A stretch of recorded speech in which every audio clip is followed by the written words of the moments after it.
the grounds of religion, race, caste, sex, place of birth, or any of them.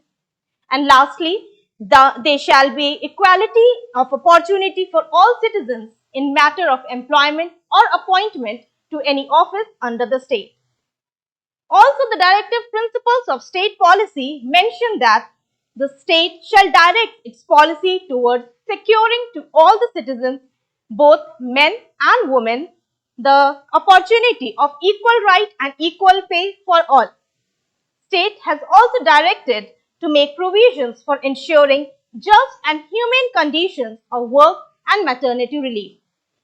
Hence, violation of these fundamental rights and DSDPs are very brutal for the society as a whole.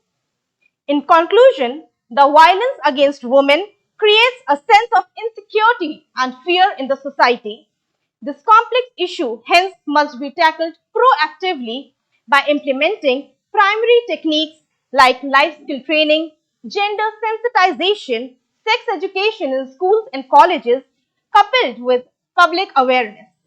Thank you and have a good day.